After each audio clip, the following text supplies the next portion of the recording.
And welcome to SEC Sports Roundtable. This is your host, Shane Bailey. Long time no see, Drew Young. Shane, good to be here. I am so glad you're back with us. It's been a while.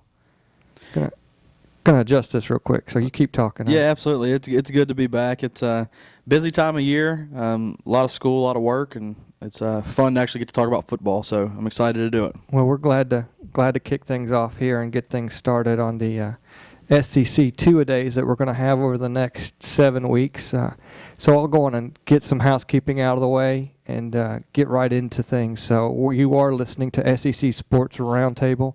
Lots of ways to listen and join in and watch. We are streaming these live on Ustream, so if you have access to that, be on the lookout so you can know when that's coming. Follow us on Twitter, SECSRT.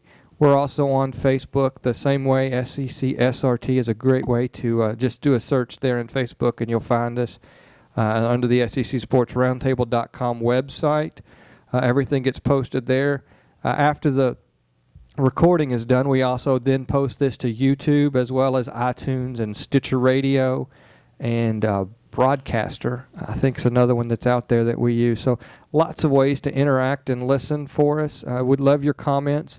Have some new comment sections that are put up on the website, so you're welcome to go there and leave comments through your Facebook login straight there and tell us what you're thinking, what you like, what you dislike.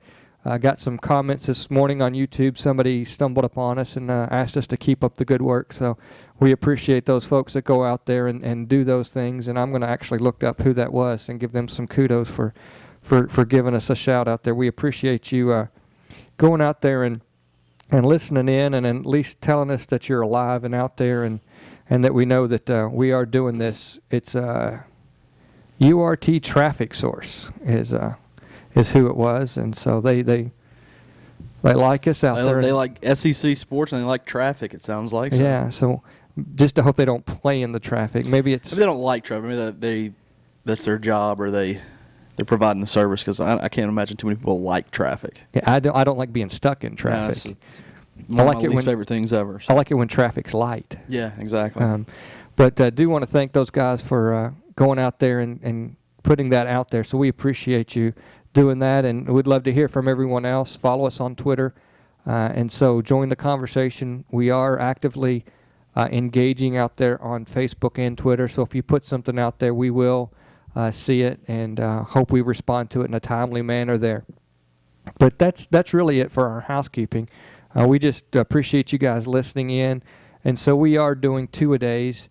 Really, with the next 7 weeks, there's not going to be a whole lot of football news. If there is, we'll kick things off and cover some of that if something's groundbreaking or very newsworthy. Otherwise, we're going to stick to basically two teams, one from the East, one from the West. And what we've looked at is what we believe the natural rivals will be going forward here for the East and West team, and that's how we've tried to match this up. So if it doesn't end up being that way, that's just our best guess, and we think we've got most of it down. So this week's two teams is going to be Auburn and Georgia. So Auburn in the West, Georgia in the East. And we're going to cover those two. And so what you're probably going to find is that these podcasts aren't going to be our normal hour podcasts since we're just going to devote to two teams. Now, I say that depends on who we're talking about. I say that then we're going to have our Tennessee group in here, and you guys will spend an hour and a half just talking about Tyler Bray. I could go a couple hours on Tyler Bray. So we'll see what happens there, and it might be just the fact that we don't have people that are actively that are hosts that are actively, I guess, involved or as I don't know what the word I'm looking for. Fanatic engaged, about with those teams. I think we've got people that.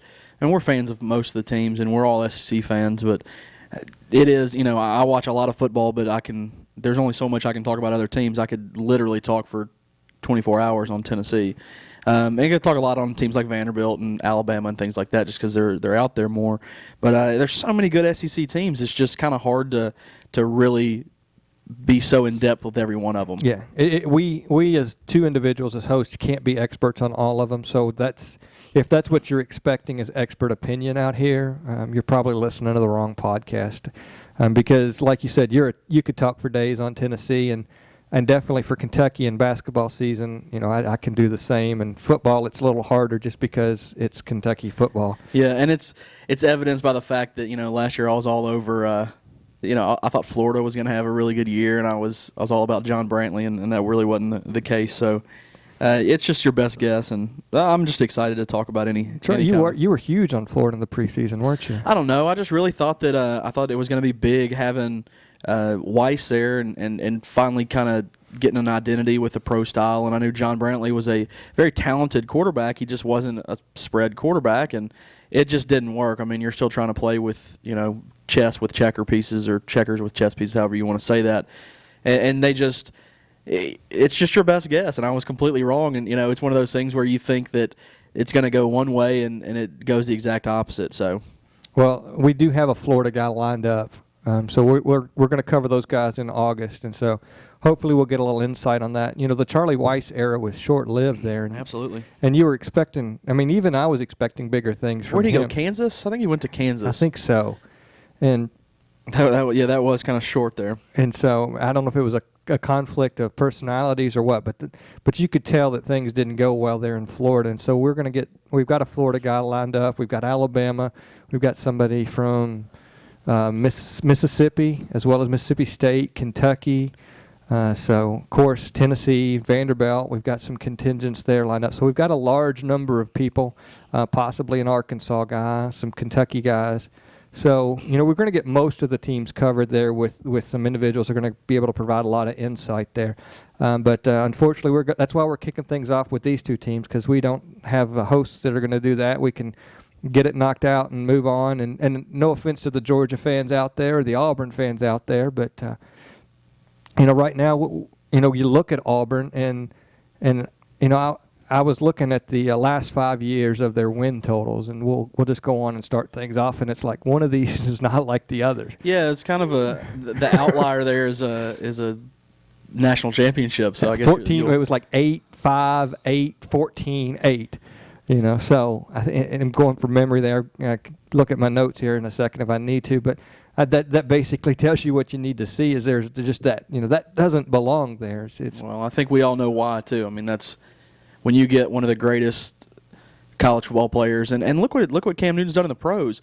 You have that. You add that to a mix of a stronger team. I think they were kind of building up there. They had possibly the best defensive player in the country, and what's his name? He's the guy in Detroit now. I know who you're talking about.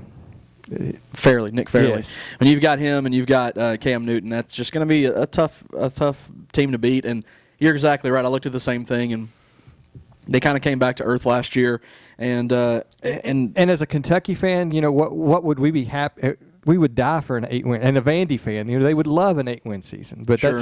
That's not what Auburn fans expect anymore. No, coming off a national championship, that's not what you're looking for. And you've got this, you're in the state of Alabama, so you have the Crimson Tide sitting there, and they always want a 10-plus win season. Yeah, I mean that's. And so Auburn has to live up to that. Well, I think what's fun about that season is, for an Alabama fan, and this is coming from a Tennessee fan from the late '90s, when it really was.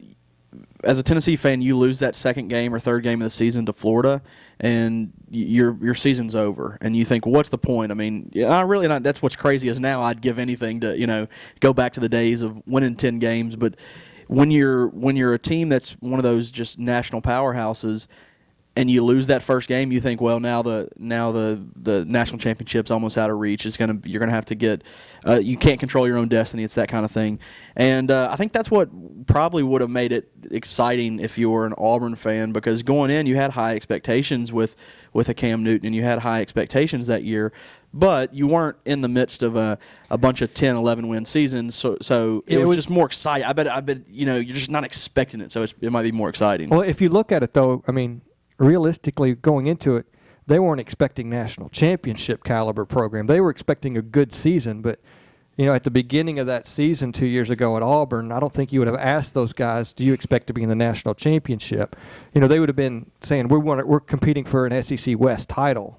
Sure. It's not we're competing to go to the national championship game. So So you're right. That made it a little more special, that it was somewhat of a surprise that they were that much better than they expected to be. Yeah, but on the flip side, there's always a good and a bad to it. I can guarantee you last year they were expecting, they probably, Auburn fans were probably not going to just say, hey, we're going to win the national championship again, but they only winning 8 games. That's not good enough. No. After you win a national championship. Now, you're still going to have that little bit of a high, and they're going to say now, hey, man, no worries, but I guarantee you at the beginning of the season when they were losing those games and had those close games, it wasn't good enough. So let me ask you, if they return back to the status quo, the 8, 5, 7 type wins, if they win 7 this year, is Malzahn on the hot seat next year, or is it getting warmer? Chiswick's I'm sorry. Malzahn's at Arkansas State. Yeah. He's already gone. Yeah, Chiswick. He got out while he could. Really, I mean. Well, I don't know about that. I think that the year before was his best opportunity. Well, it's weird. I mean, he had the opportunities. He could have gone. I'm sure that he would have been a good choice for an Arkansas. Them having an opening, and I don't think there was a lack of opportunities. I think Malzahn wanted to go somewhere where he could really just do it a little slower. And I don't know that that's a bad idea. You've got these guys that are the hot commodities, and if you jump up to, let's say you jump up to a top 20, top 15 job, yeah, like take Derek Dooley. If he doesn't succeed at Tennessee, which he hasn't so far, let's say he only wins 6 games and he gets fired, man, that sets a career back. Yeah. I mean, and you're right. So, but if you also look at, he's at Louisiana Tech, and maybe he jumps up to a Missouri or something like that, and then jumps up. It's different. I think that the expectations are going to be so high, and I think a lot of people just say, oh, he's not a competitor, he's not going to the biggest school that he can go to.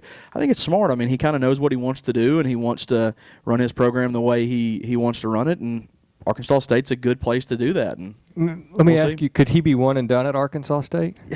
I guess he could. I mean, if he did that, I think it would be that he's just trying to – the right job wasn't – he's got something on his mind.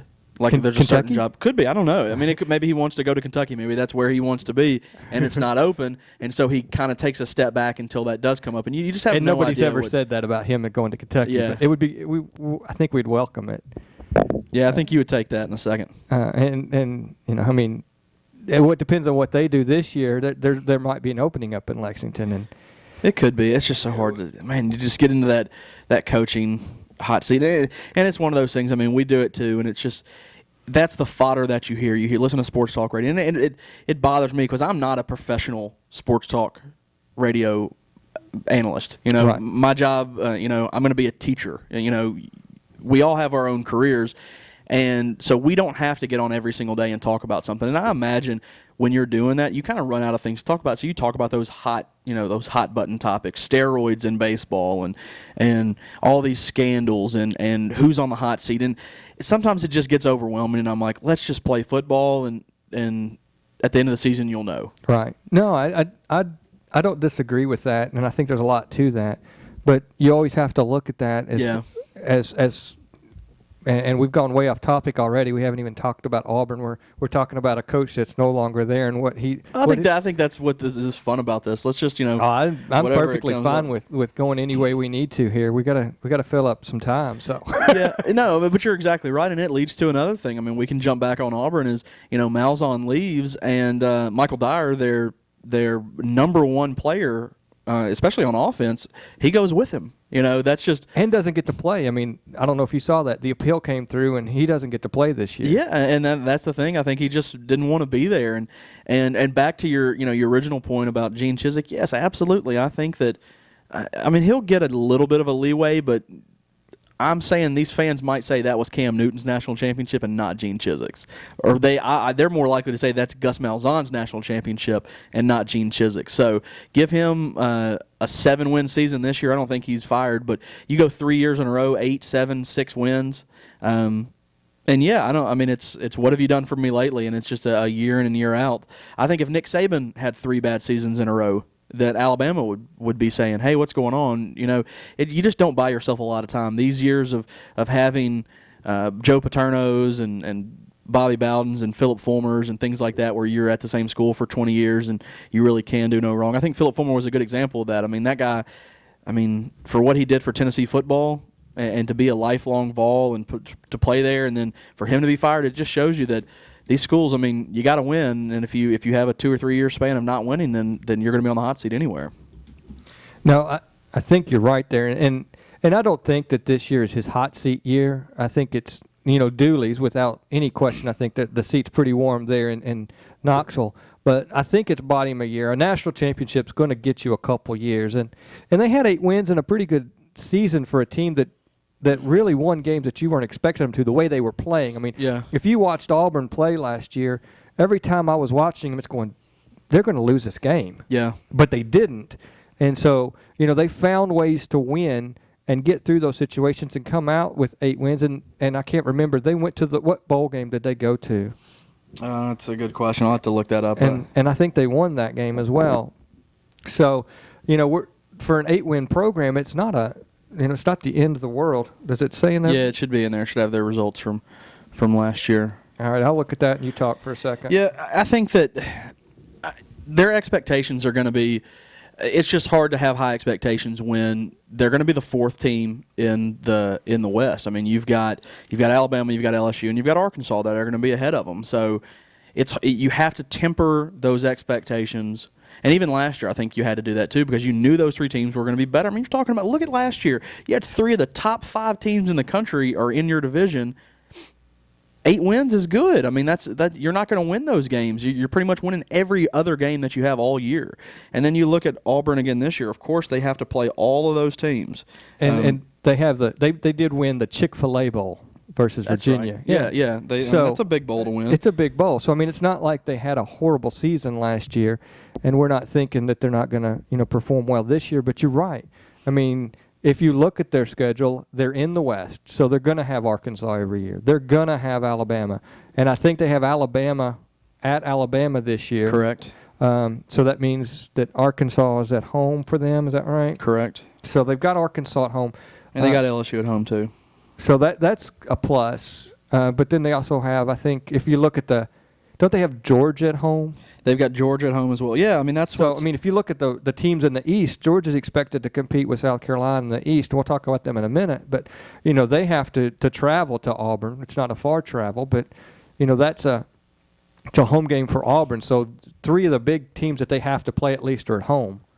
Yeah, and that's true. I mean, but you look at their schedule, and you're exactly right. Arkansas, I mean, these are games that they're going to be underdogs in. You're going to be underdogs even at home more than likely in that Arkansas game. Even with the new coach in Arkansas, they still have the same players. Yeah, I would think, and especially returning, Tyler Wilson, you're going to be an underdog there. You're definitely going to be an underdog against LSU, and you're going to be an underdog against Alabama.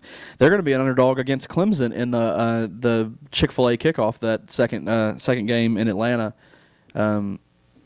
On the first weekend.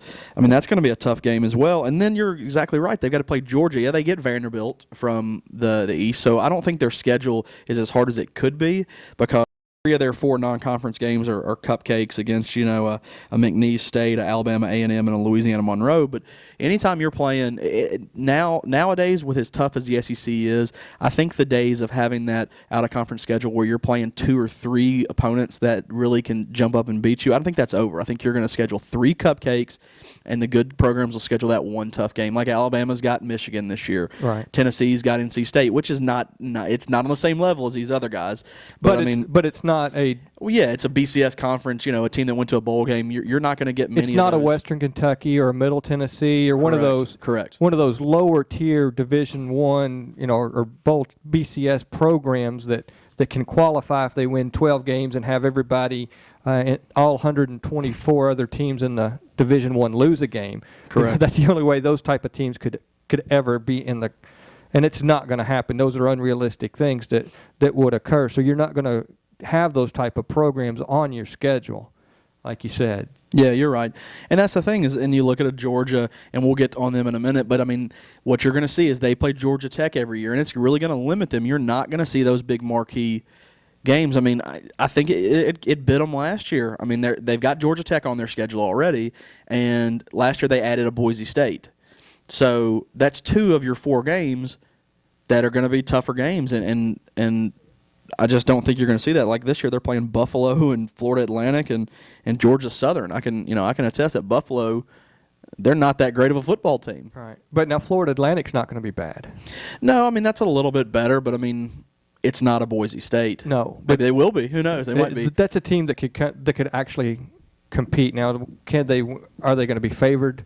No. Georgia will be favored Correct. by that one. But it's not the lower tier of those type of teams. But you're right. It is going to come down to, I think you're going to see some of that change in the scheduling, and I don't think that you're going to see the SEC go to 9 conference games either. As much as I think some fans would like to see those extra West opponents, you're not going to see that. You're going to see that 6-1-1 type thing stay in place in the SEC for a number of years. At least that's my opinion on the scheduling aspect of things. But you look at Auburn's schedule. They if you had to say they have a good schedule, it could be worse. It could be worse, but still, I mean, it's going to be one of the hardest schedules in the nation, in my opinion. Anytime you're playing right now 5 of the top 15 teams in the nation preseason. I mean, now that's just a rudimentary, ranking system. I mean, I'm going off of Athlon, but and 1, 2, and 5. Yeah, you've got 3 of the top 5. 1, 2, 5, 8, and 15, I believe. Well, no, you'd have based on Athlon, you've got 2 LSU, you've got 3 Alabama, you've got 8 Georgia. And the one I'm looking at's got Alabama as 1, 13 Arkansas, and 15 Clemson. I mean, but regardless of what you're looking at 3 of the top 15, more than likely 3 of the top 15 teams in the country, and that's hard. That's a tough road to hoe right there. Road to hoe. We've already done that one. We have. Yeah, I mean that's difficult. That's just a tough task, and I can't say that they've got an easy schedule when they've got that. I don't care if they play, School of the Blind and some Pop Warner team. You're not gonna, Rocco's School of Typewriter Maintenance. Yeah, is that the line from Few Good Men? Yeah, you're not gonna. I mean, that's a tough task. I don't care what else you've got. If you've got 5 games against the top 15 in the country, you're staring at a 7-5 season if everything happens like it's supposed to. Yeah. So, but Auburn's got a few, I guess, bright spots. The schedule, the running back situation with Dyer out. They still got some things there. They're pretty deep there. I think they've got 3 or 4 guys. Yeah, and they've got the Ontario McCaleb is still there. He's kind of their burner, and he looked good at times last year. But now, can he be your number 1 running back and carry that ball 25, 30 times a game? I think he can. I think the hard thing is going to be do they have the pass? I think this is what hurt them last year is do they have the passing game to spell that and to give them some openings? And I don't think they did. I think that's what was tough. And watching some of their games last year, the hard part was that they just didn't have that passing game to be able to open it up for the run. And now, not only do you're still unproven in that area, and you've got Clint Mosley who played some last year, and the Kyle Frazier kid who's definitely more of the running quarterback. But now, one thing that's going to be different this year is with Malzahn gone, they've got the new offensive coordinator. Is that Loeffler? Yeah. I mean, he's going to a pro style, so they're abandoning. You saw how that worked for. Saw how that worked. I mean, that's what's tough is I think they're not, and they're a little different. I mean, they definitely had the spread offense because of Cam Newton being there. Right. And last year they didn't run it. I mean, they weren't a spread offense in the same way. Well, I mean, they ran more of the trickeration type, it's definitely a spread with Malzahn. Yeah, trickeration. With right, George. With Malzahn's offense, they ran that and they ran it well, but I just think that you're right. I mean, they're going to go back to that pro style, and it's a tough task to just switch philosophies when in year to year you recruit, and for a couple years Malzahn was getting his type of player, and now you got to totally switch to something else, and that's just going to be tough. But you've got some stuff, and correct me if I'm wrong here, but I think there's some stability in the wide receiver core and the tight end situation. There's some guys that have some depth there. So you're going to have some guys that are pretty good at running routes, and that's what's important in a pro-style offense is that timing.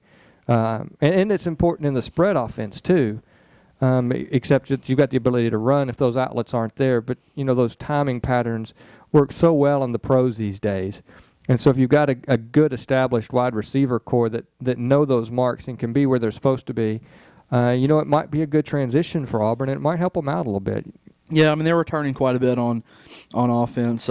They've still got they've got the 2 returning receivers, and then Lutz Kirkin is their tight end, and I watched him some last year. He was all SEC. He is a very good tight end, and they're returning 4/5 of their offensive line. So yeah, they are returning players. Yeah. Once again, the tough thing is they're returning them against the likes of Alabama, Arkansas, LSU. and LSU. Yeah. Yeah. So it's going to be tough. On their defensive side, that what's good is they return. What do they return? 9 or 10 starters, I believe. I think you're right.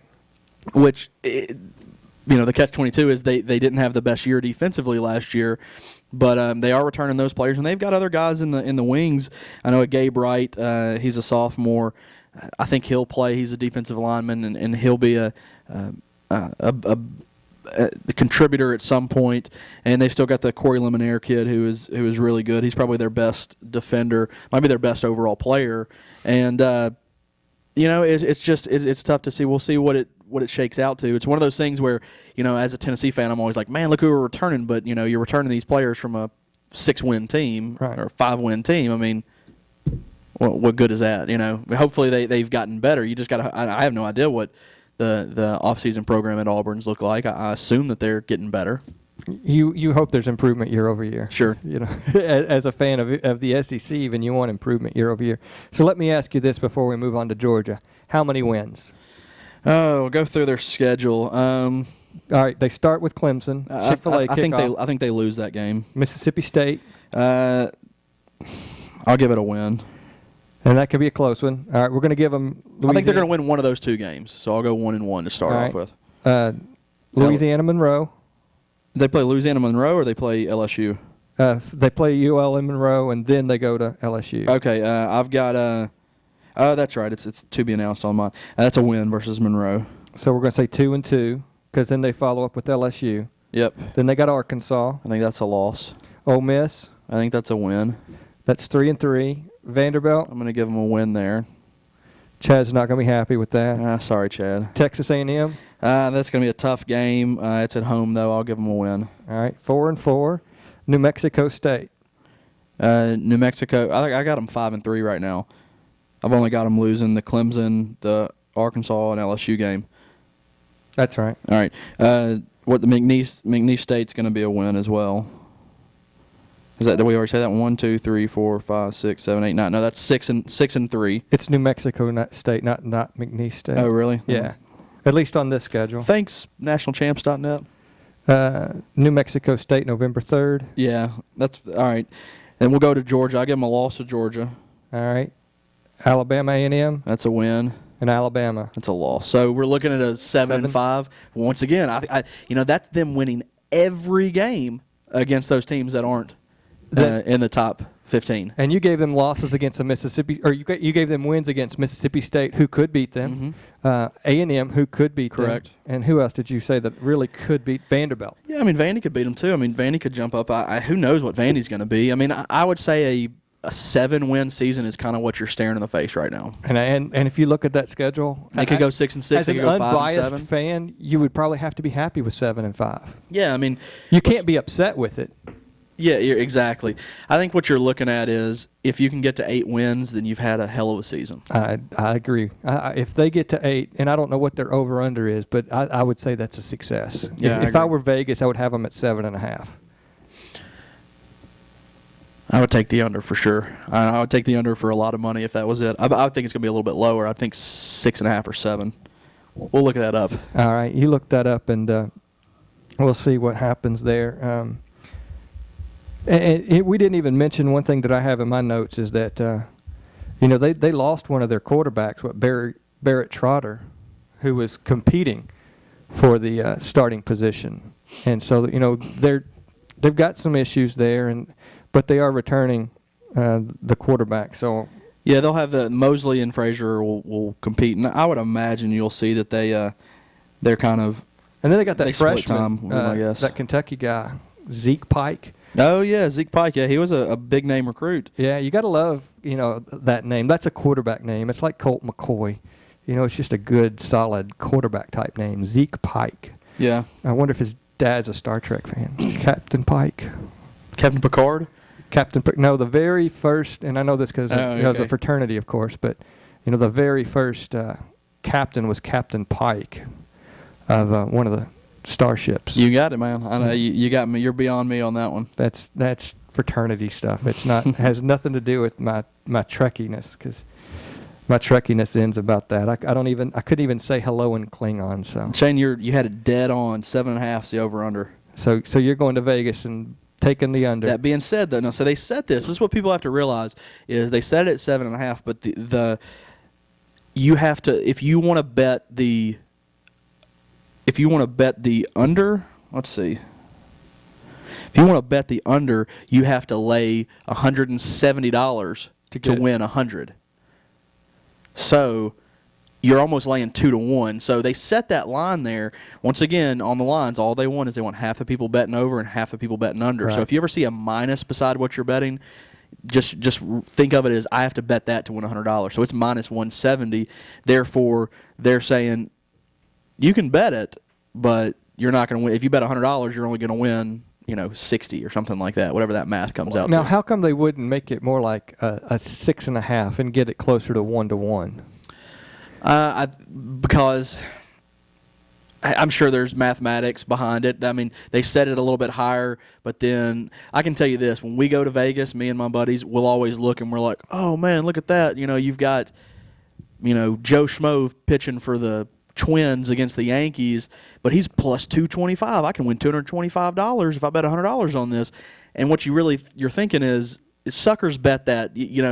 Suckers don't want to lay odds; they want to get odds. So if I told you, "Hey Shane, 2-1 says you can't eat this," I mean, you would rather be getting the 2-1 than laying the 2-1. So I think it's a psychological thing, and they know people are going to bet on what is probably not a smart bet because they think they can win more money doing it that way. So to answer your question, I would think it's just so they're going to take the over 7.5. People are going to take the over, and they're going to win more money because they only have to lay 100 to get a 170 at that situation. Yes, when that happens, what it tells me is they've set this line, and they want people to bet on the over, because they're giving them those odds. Okay. Versus, you take and we'll get to it. I'll take a Boise State, for instance. They've set the over-under at 9.5 wins. Over is plus 100, so over even money. Yeah. You bet $73, you win $73. If you bet the under, it's minus 120. So if you're betting the under, you're going to lay $120 to win 100. So it's just, you're always going to have that little juice in there between the two. So what's the over on back to the Auburn? So if it's over 7.5, the over 7.5, you would bet you would win $150 if you bet $100. So it's 1.5 to plus 150. Exactly. Under is minus 170. Okay. So they've got those odds built in there to get you to bet a certain way. And that, my friends, if you're still listening to this podcast, is why Vegas always wins. Well, they do. I mean, it's smart if you think about it. They want everybody half the people to bet over and half the people to bet under. And by doing that, if they get that, if they've got that 20 basis points in there. So for every, if they have $1 million bet on it, they're going to win $200,000 guaranteed because of that juice that's in there. Vegas is all about risk management. Correct. I mean, they are not the people that come in. They're not looking at their risk management. They're just looking at their own risk management. And at the end of the day, you're right. If there was 1 million people betting, they wanted 500,000 to take the over and 500,000 to take the under. Sure, and they're going to live in the middle. They're winning that juice. And it's the same thing with their slots. I mean, if you look, 97% return. Well, they're making that 3%. Sure. Yeah, and I'm sure it's a lot more than that. It's got to be more than that because I've never won at slots. So I don't know where that 97% is coming from. No, what it is you're exactly right.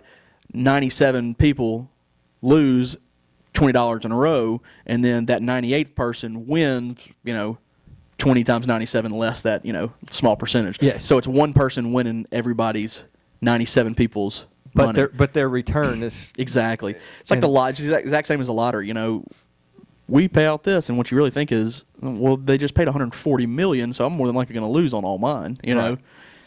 Smart, man. It's fun. I would do a whole podcast on this. That numbers I've spent you can't imagine how many times how many hours I've spent looking at the numbers trying to find out ways to beat Vegas. Like if I bet red, but I'll also bet black. And we've wasted a few hours at a previous employer looking at that too. Yeah. We had a little chart. I remember we actually drew out the roulette wheel and charted it one afternoon. Well, it's if I bet even, but then I also bet black, or if you bet all 3 of these rows, you're going to win. And you're like, oh, yeah, they get those green zeros in there for a reason. Or, all these systems, people try to, there's a reason why the gambling section in a bookstore is, a whole bookshelf. You wouldn't think it'd be that big. There's not a lot of history to gambling and stuff like that. It's all about those odds and how to beat it. It's what's that book? It's not 21. It was Breaking Vegas? Busting Vegas. Busting Vegas. Yeah. And now it's they're counting cards and they're taking blackjack, which is the only game that if you play it exactly right, you have an advantage over the house, which there's still luck that goes in, and that advantage could be over 12 years, but they took it a little bit further and counted cards and knew when the high cards were in the deck and not. And yeah, they were mathematically much smarter than me. Yeah, me and Shane tried to do that and it wouldn't work. I would get +1. Okay, I'm done. What is that? What is that? It's like we'll get Alan from The Hangover to be there with us. When he counts cards and in a suit. That or Rain Man, one of those two. Let's move to Georgia. We've got some fun stuff how can we? I don't want to start any other way than say Isaiah Crowell. Welcome to Alabama A&M, because he's no longer on the team. He's been kicked off, and that's big news. I heard some interesting things, and I know that all that's done. He's at Alabama State, but realistically, I think there's a good chance he could walk away without any criminal charges being that will hold up. Yeah, it was, what did he had a gun. Numbers were scrubbed on apparently. School property on at a school zone, and he had the serial numbers filed off. It's just so hard because But the search was made because they thought that there was marijuana. Yeah, and they found they didn't nothing. find anything. So it could be.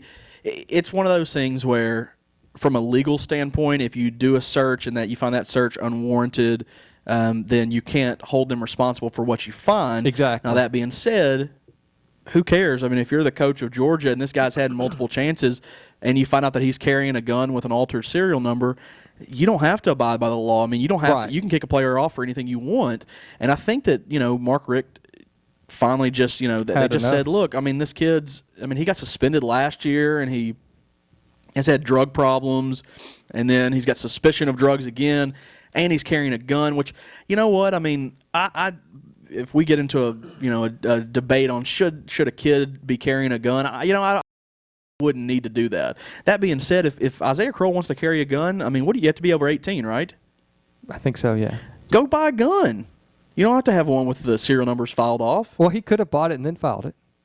But he didn't. Why would you file the numbers off? I'm willing to bet he didn't fill out a FFL. No, he bought a gun from probably some random drug dealer that had it filed off because he shot a guy and didn't want to, trace back to exactly. So it's ridiculous. It's just one of those things where he made a poor choice. It's the exact same thing that Tyler Smith, getting kicked off Tennessee. And I apologize for all you non-Tennessee fans, but that's what I know, and I'm going to go back to that.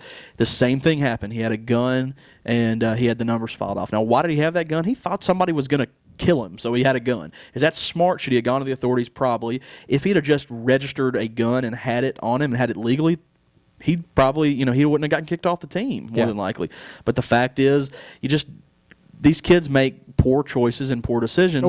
I think you said it correctly, and you can finish your statement. Kids. Yeah, exactly. You're still 18, 20, 22-year-old people, and as much as I thought I was an adult at that time, there's a lot of things I learned in life after I graduated. Yeah. And what did y'all, I know y'all talked a little bit on the last one. It is crazy. I'm 32 years old almost now, and you've got a couple years on me, Shane. I guess I hadn't been in that many situations where there's guns around, Yes. No. You know where I'm around guns? When I go over to a buddy's house and we're going to go shoot a gun, It's just not very often that I'm like a clay target, not at a person. We're going to go shoot guns at people. The only time I'm around guns is when we go rob people. No, no, you're exactly right, though. It's just weird. I guess that's the culture, and you have to understand that, these kids are growing up in a different situation than, me and you grew up in a very different situation. We're very blessed in that situation. Yeah, but it's just still poor choices, and unfortunately, he's lost his chance to play at Georgia. And fortunately, he's still going to get that second chance. And as proven by numerous people, he can turn that second chance around and be fine. Yeah. Look, Cam Newton did it, and look at him. He's, he's been a model citizen afterwards. I mean, I poked a lot of fun at Cam Newton, but he's, he got his second chance and might have gotten paid to do his second chance. Who knows? But look what he's done. He's gone. He played a year at Auburn, and he got a Heisman Trophy, and he was one of the best, if not the best, rookie quarterbacks in the history of the NFL last year. So, and one thing that through all of this that we're talking about with Crowell is, they pulled him over for suspicion of marijuana. That's not to say that they didn't just get through smoking one up, and then all of a sudden cops were there. It's pretty easy to swallow a roach, I mean, if it came down to it, I could probably do that if I had to. So whether it's a little warm going down or what, truth be told, they might have gotten rid of the evidence. Yeah, and they're lucky they didn't have any extra sitting around somewhere. The funny thing is you sit there and think. I mean, they were close to campus. What? I don't know. I bet back in the day, I really think I don't think we're getting in trouble more. I think it was a little shadier back in the day. You saw, you're a Georgia trooper and you see Herschel Walker out doing something wrong. You're probably just driving him back home and saying, "Come on, Herschel, now you take care, buddy." Yeah, I don't need to see you out again. Yeah, exactly. And you're getting those second chances, and you've heard those stories. I know, Steve McNair. I mean, the late quarterback, of the Titans. I mean, you've heard. I remember hearing stories, that he was driven home by a cop a couple times. Yeah. And even when we happens. were, even when we were kids, if we were, early teenagers, even back then, if we did something really stupid, there was a good chance that in a small town that cop knew who your parents were, and it was a matter of they didn't need to book you or arrest you because you're going to get in more trouble at home than you ever could by spending a night in jail. Yeah, or Bear Bryant's going to, he's going to punish you enough of. Exactly. And those days are over, good, bad, or indifferent. We just live in a different world than when we were growing up. And further back than that, you're right. The cop probably drove your kid home or called mom or dad to come pick them up at the jail. And there was never a single piece of paper filed about this. Now if mom or dad never showed up, that's another story. But a lot of that stuff was handled by the family. And what you're realizing is we live in a world where some of those families aren't there. Sure. A lot of players you find out come from single family homes, and none of that would have been there. They've been out on the time. So that point that those kids have just isn't there. That figure that's going to be that authoritative person at home is not that person. So you don't have that luxury, and so you have to take the law and enforce it. And we live in a world where everybody's got a camera or a camera phone, and that cop can't. Social media is going to get out there, and everybody. That cop can't not do that. People have podcasts. Exactly. Yeah. He has to be the one that arrests him and takes him in, because who knows who's capturing. And you that. see what happens when you try to cover up certain things, as evidenced by the whole Penn State. That day and age, I think, and for good reason, is probably behind us. Well, we can get back onto topic a little bit and talk about. Here's the good stuff about Georgia. They return the leading quarterback. Can I say one more bad thing? Yeah, you can say many bad things about Georgia. We don't have to say anything good if you don't want to. Because I had this written down to lead off. I was going to talk about Steve Spurrier. All right. I think he's a prophet. Because was it Media Days or the SEC conference just a month or so ago? He said, didn't he say? Wasn't that where he said he loved playing Georgia early in the season because they always have a few players suspended? Yeah. He's always got his little sayings. So now Crowell's gone. Rambo is, how many games is he suspended? Well, he comes back for the Tennessee game, so I think it's 4. And so. Just like Spurrier prophesized at the beginning of the flip side of that, though, is they play him later in the season this year. They do. Yeah. They've got him in October. Yeah. So that's probably why he said that he loved. Missouri took that spot that second game of the season. But that's funny that he says that, and sure enough, just like he said, Georgia's got players suspended and off the team. Yeah. Now give us the positives. The positives, I think you've got. are basically twofold. The one big positive is what makes a football team go. It's the quarterback. And as much as I've kept on trying to say, oh, Tyler Bray's better than Aaron Murray, Tyler Bray's better than Aaron Murray, I still think Tyler Bray's better than Aaron Murray. That being said, Aaron Murray's a very good quarterback. He's been there 2 years. He led the SEC in touchdown passes last year with around 35, I think, and he's got 59 for his career. He's on pace to break Danny Werfel's record if he plays 4 years, which is I think 114. Just a very, I mean, he is a solid quarterback and runs that offense. And when he's on, he's on. He lost to Orson Charles, his tight end, left early for the NFL, but he's returning that Malcolm Mitchell, I believe, yes. And he'll have Tavares King. Marlon Brown's coming back. Michael Bennett was a good freshman last year. They've got receivers again, But Mitchell, I mean, start of the season, might not even be playing receiver. Yeah. I mean, didn't they move him to? He's been playing corner in the spring because they've got issues there with all the off the field issues. So now that might not mean that later in the season he gets positioned back over, but there's a good chance. That's a good position to be light at. I mean, they've got 4 guys that played a lot last year and started at some point during the season that are coming back. I think they're going to have their running back issue will be okay. They'll be able to overcome what they've what they lose with Crowell. I mean, they did okay without him last year. I mean, when he was suspended or he was out with injury as well. I mean, it's going to be a luxury that they lost, but they've got enough skill position that they're going to be okay in that forefront in my imagination, at least. And they signed two guys. One of them even started school early in January in running back. Yeah. So that's going to help. They've got depth there in that position. So you're right. And you find that a lot in the SEC is that, that's one place that the SEC is so deep at is the running back position. And I think it's because you don't know what you can expect from everyone, and you don't know the health that you're going to have long term. So you always have a backup in that situation. And I think Georgia's going to be blessed to have some depth there. They're not going to be too worried about that. They do have some losses at tight end. Both of them went to the NFL last year. So that they do have, that short dump off that Murray had available to him is going to be some question marks. I think they'll be able to get those figured out pretty early. But, there's always a learning curve when you got 2 guys there in a key position like that on your offense that's not seen a lot of snaps prior to this year. So that's one thing that you got to consider for those guys. I'm back to that theme. One of these things is not like the other, because if you look at their schedule or their last 5 wins, 11, 10, 8, 6, 10, and it's the reverse for those guys. Yeah. So last year SEC champs, it's that 6-win thing that did.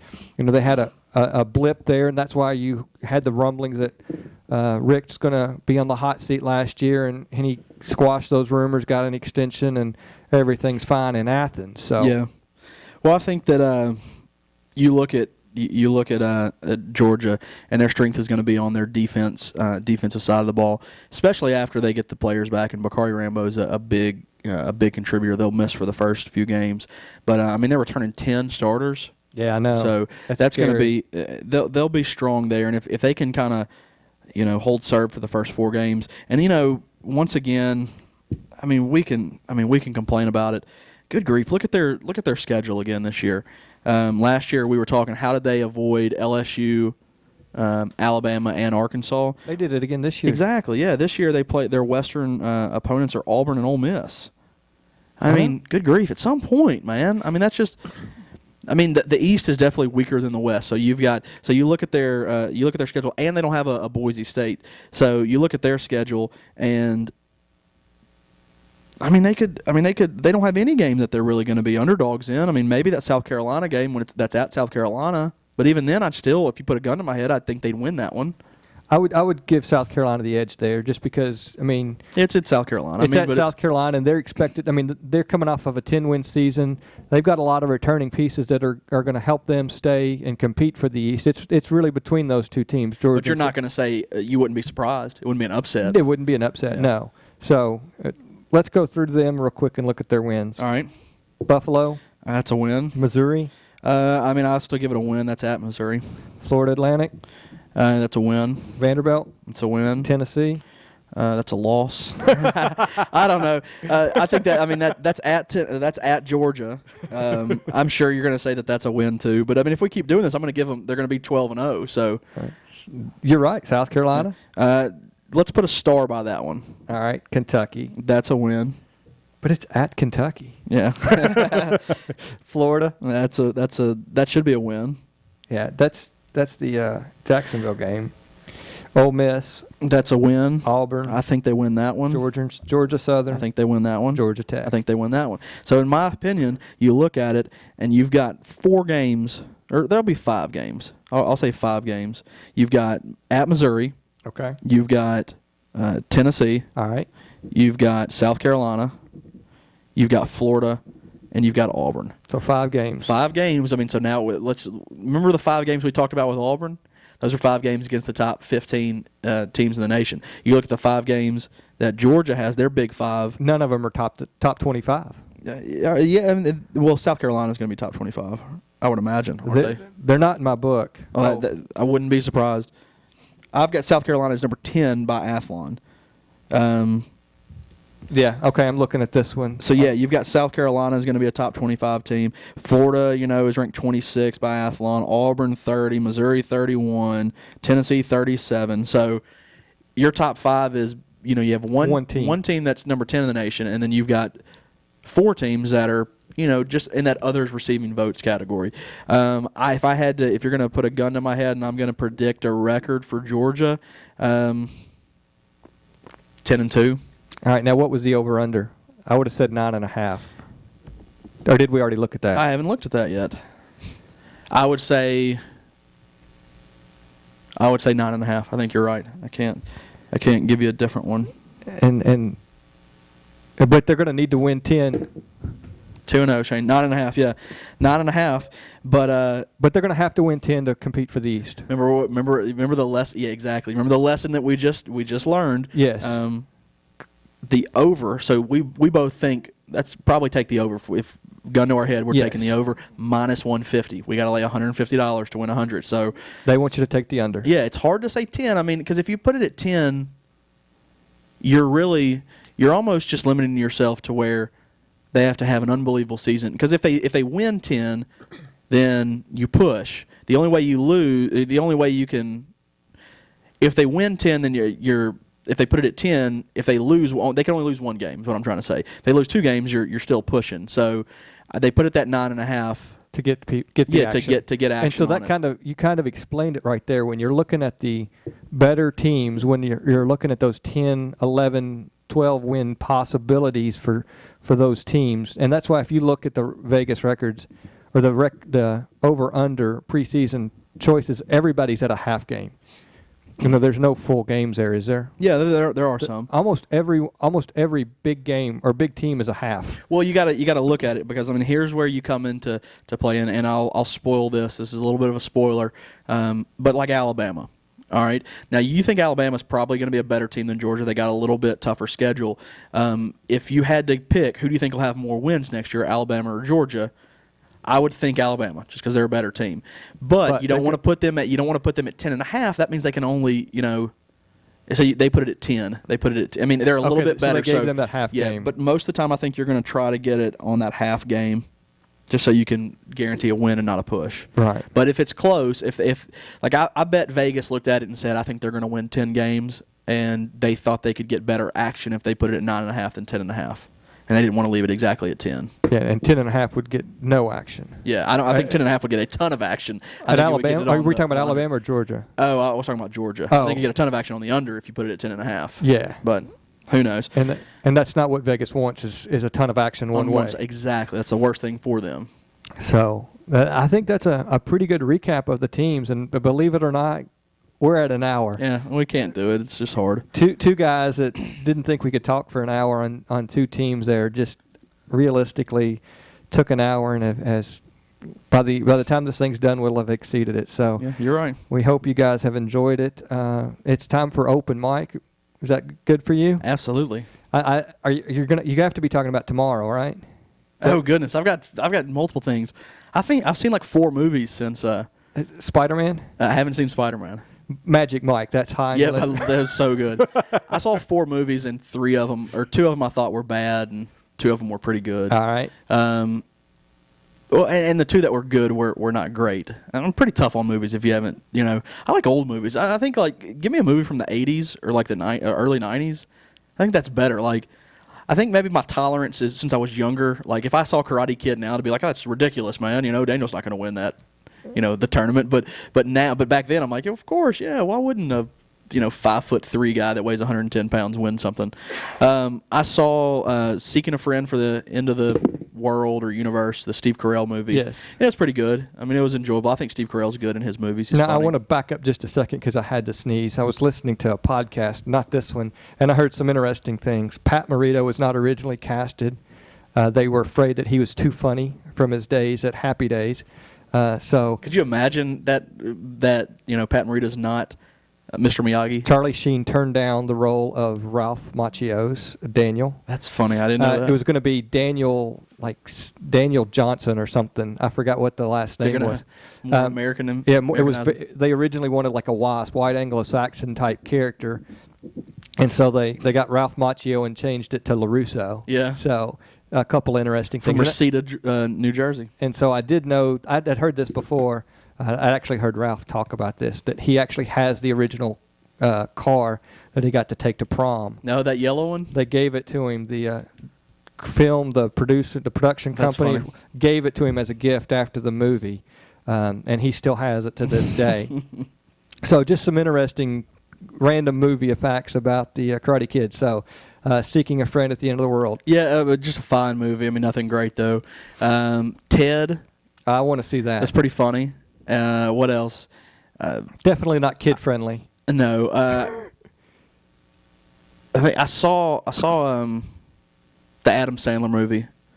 It was just a guilty pleasure. Go see it. It was horrible. That's My Boy. Oh, which I didn't expect anything out of it. I wanted to get some popcorn. Was that the guy from Saturday Night Live? Yeah. And then Shane, one that you might have seen that scares me because this is definitely more your type of movie. Brave? No. Madagascar. Rock of Ages. Oh no, I haven't, but I've heard good things about it. It's one of the worst movies I've ever seen. Me and you were different here. Like I can't stand when they like musicals when they take the if I saw it live and I could hear the people sing it, that's fine. But like if you're gonna sing "Don't Stop Believing," I want to hear Journey sing it. You don't hear the cast of Glee. Exactly. Like Glee gets on my nerves because I think they take those songs and they make them more poppy. And it's just a pet peeve. I mean, nothing. I think they're very talented people, but it just bothers me. And that was the whole thing. The main character, like when Tom Cruise sang, I was fine with it because I think he's probably a good actor and it was kind of funny. But like Julianne Hough and whatever the other guy's name was, I could tolerate Julianne Hough because she's good. She's Julianne Hough. Yeah, exactly. But I just didn't like it. I was kind of drugged there. And now, what was her character? That sparks my interest. She moved from Oklahoma to California to be a singer. Yeah. I mean, it's just ridiculous. I mean, here's the thing is me and you lived and you were like, I lived in the 90s and you were definitely growing up in the 80s and girls didn't wear, I mean, it was baggy sweaters and like, nothing provocative really. It was so bad. I mean, if you're a teenager growing up now, congratulations. You're growing up at the best time if you're a teenage boy because the girls just dressed differently than they did when we were younger. I mean, it really was baggy clothes and stuff like that. And that's not what and they did have big hair and she kind of tried to do that some, but she still looked just amazing the entire time. Like Footloose amazing? I didn't see Footloose, but I'm sure she did. Okay. I'd heard that it was better than expected for Rock of Ages, and you have to remember my movie repertoire is Disney, Pixar. Here's the thing: if DreamWorks. you're a fan of like Grease, I think you'd love this. But I've never seen Grease, and And now I will say, I like musicals, and I'm not a fan. I've not been a fan of those made for movies. Yeah. I forgot. Mamma Mia and stuff like that. Mamma Mia. I went into that. I was drugged to that because I wasn't an. You were drugged. Drugged. Dragged. Chloroform. I was dragged and drugged to go to Mamma Mia, but I was really, really impressed to watch that on stage, and so I would imagine. I think I would like Rock of Ages on stage. But I turned around and I rented it because I liked it so much. The movie with what's her name? Forgot. Glenn Close, Meryl Streep, and Pierce Brosnan. I had to turn it off after 10 minutes. It was awful. Yeah. And so you might be that way with this one too. Well, that's good to know that. But probably not because Julianne Hough's in there. So you said 2 good ones. The first 2 you liked? Yeah, I mean Ted was funny. I mean it's just ridiculous. Definitely not kid friendly. I mean just. Is it like something dirty. about Mary funny? No, it's. That's a turning shock. point. That's a turning point in movies, don't you think? Something about Mary? Yeah, I mean, absolutely. I think it's a landmark movie that really changed comedies. Yes, absolutely. From slapstick to, we can make a lot of money on these comedies and it be witty and funny and have take these, it to the edge. Yes, exactly. I thought that was. You're exactly right. I saw that movie. I saw it back to back. I went to it and then I had friends that were going to the one afterwards, and I just turned around and walked back in. I remember seeing that movie. It was so funny. I mean, so you got a double feature of the same movie. Double feature, same movie, and just remember just being on the floor of the theater just laughing. But well, let's wrap this up. I got to say something real quick. Tomorrow is the big day. You might have heard us talking about it a little bit. We've got the Ryder Cup of Middle Tennessee. It's a golf tournament event that me and my brother do. I was excluded from again. Shane, we got to see you on the days leading up to it and the months leading up. My Big Bertha drivers. Shane, you're gonna have to go with a newer club than the Great Big Bertha. That's about an eighth of the size of every other regular driver right now. But it's a big event. We have 28 guys that go out there and we play 2 teams of 14 and play just like the real Ryder Cup, except for they play 5 rounds, we play 4. We play Monday and Tuesday, 2 rounds each day, and it's bragging rights and it's a big trophy that we have. And since Team BY member Brett's not here to say anything, I hope he goes down, and I hope they all just get just creamed, and the Drew crew's ready to play. And now you lost the trophy last year, right? Lost the trophy. Won the first 2 years, and then lost in tremendous fashion last year, just getting absolutely blown out. And what's unbelievable is last year, right now in Nashville and all throughout the whole Southeast and really the country, we're having a huge heat wave right now. And last year it was hot. We had one guy go to the hospital. It was dehydration and it was diverticulitis, which was the main cause. But he was definitely dehydrated as well. Because of the diverticulitis. Yeah, and we had another guy that couldn't finish. That was laid out, that was having like heat stroke type things. So this is pretty serious, and we've been conditioning, and we have a team doctor now, trying to get better. And the weather's supposed to break a little bit. It's supposed to only be 90 degrees tomorrow with some chance of rain. That's awesome. And then like 83 on Tuesday. So big break in the weather coming for everybody, and hopefully some rain, just hopefully not over Henry Horton Golf Course. Didn't y'all used to travel for this? No, we've always done it in Henry Horton, which is in Shelbyville, Tennessee, Chapel Hill. But you stay the night there. Yeah, we stay the night. They've got a little inn type. So you hotel. do travel there. I mean, it's a destination. It's 30 minutes from my house, so. Oh, so you could actually just. But it would be longer for you, and it'd be longer for. It would be like an hour and a half for 15, me. Hour and a half, yeah. So, well, that's awesome. I'm curious to follow Twitter updates.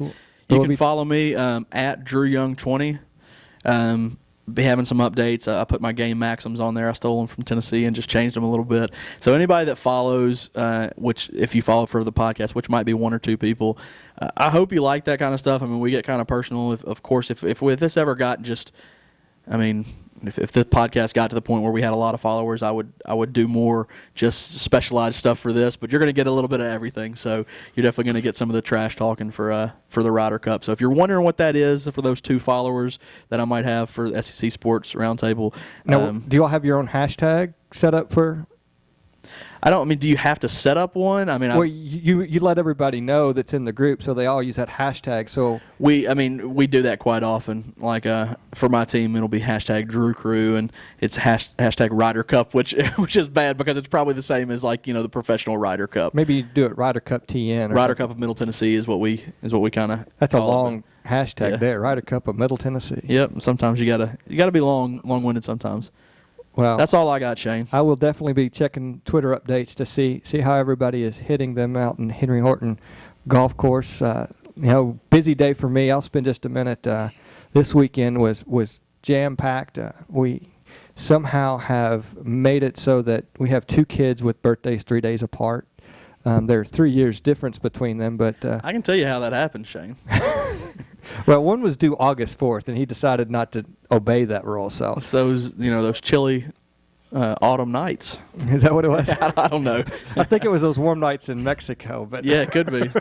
but who knows exactly when and how? We won't look at that to see. But we had a big birthday extravaganza yesterday, so we spent the day at the gymnastics facility. That's where our birthday party was, and big cookout and barbecue here at the Casa last night. So out in the heat playing wiffle ball and basketball and had a good old time. So good congratulations to my little kids celebrating birthdays. So big things lined up for Tuesday for the daughter. That's her actual day. So we'll do a few little things for her. But her party was this weekend. How old is she now? She will be 5. 5. That's just that's a milestone right there. 2 and 5. Yeah. Are we starting school this year or next year? Starting school in about a month. Oh man, a little over a month. I think. You'll be one of the younger ones.